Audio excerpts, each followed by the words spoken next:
Rucka Rucka Ali.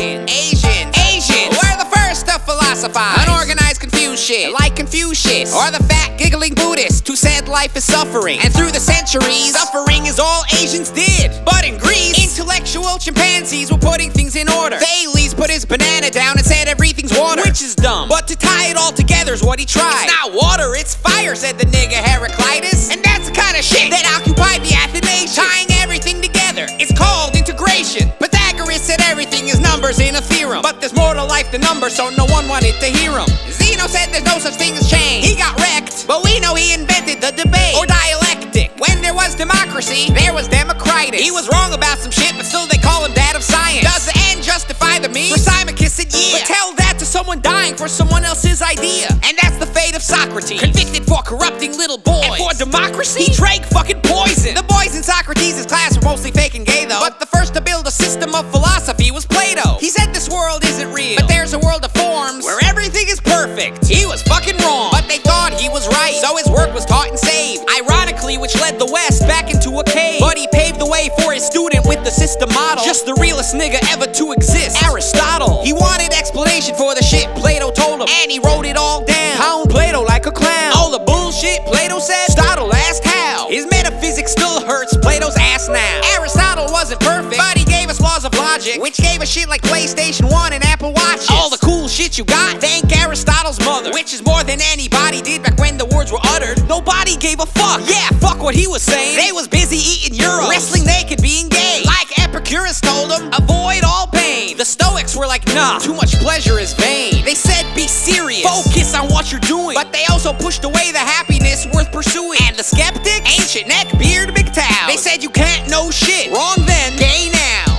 As time passed, Plato's influence increased. Philo brought him to the Jews. Enter Christianity. Augustine cemented Plato to the West in written pages, placing faith over reason, bringing in the Dark Ages. And poor Aristotle, dismissed in his day. No one gave a fuck about his jam, and it was cast away, and his fucking name forgotten by a world that shit on him, until he was discovered by a Muslim?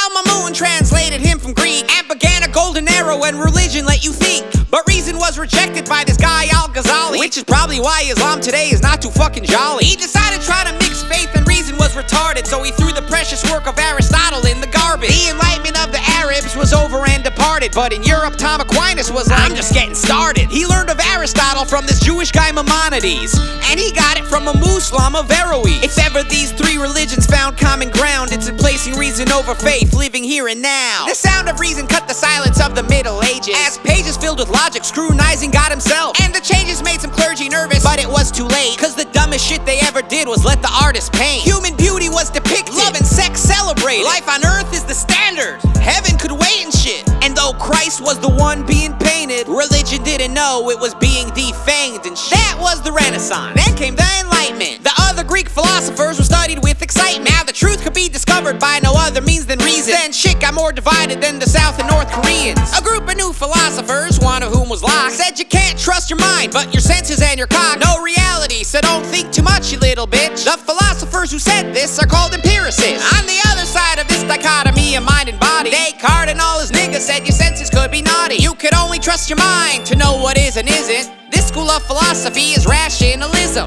That's when philosophy became a shitstorm. Scientists no longer thought philosophy was for them. It didn't help philosophy to spare itself the damage. When Rousseau is talking about how true nobility is savage. Philosophers of body versus philosophers of mind, all misguided, but the truth is that the truth they tried to find. See, they all respected reason, they each wanted to have it. Then Kant said, reason? Reason is a faggot. He modernized Plato's world of forms from before, causing reason and reality itself to go to war. He tried to fix the mind-body split, but only made it bigger, cause reality requires you to reason, my nigga. Now that reality and reason were divorced, everyone had to pick one and fuck whatever caused. Trying to understand the world became a fucking headache. Hegel said reality and logic are synthetic. Marx pushed reason even farther away. In fact, he said reality depends on closer to a factory. If philosophy ended the age of darkness, it was now laying the blueprints for retarded shit. Nietzsche loved power and strength, but it's not reaching or a stretch saying he inspired Nazis. Superman, something that Nietzsche gave us. Too bad he saw people as masters and slaves, who are free now in America, land of Thomas Paine, who brought over the Enlightenment from Europe. He explained the right of man is to be free, cause that's his fucking nature. When the Germans came, no one saw Marx and his boys turned to Hegel for the basics. Dewey said your mind doesn't learn shit, it creates it. Students went to Germany, brought you back and spread it, which is why today's smartest, most retarded shit on Reddit. No reason to reason now that nothing could be known. Pragmatism said take action and follow your emotion. Kids trained to have coherence of a mental patient. This was the birth of progressive education.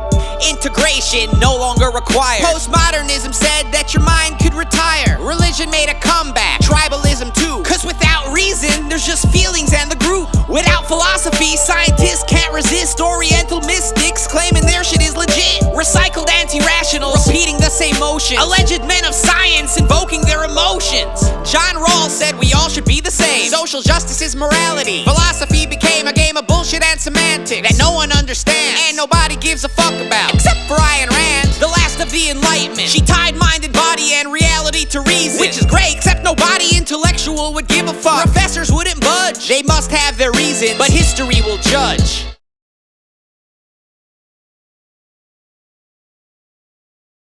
School of Rock, yeah!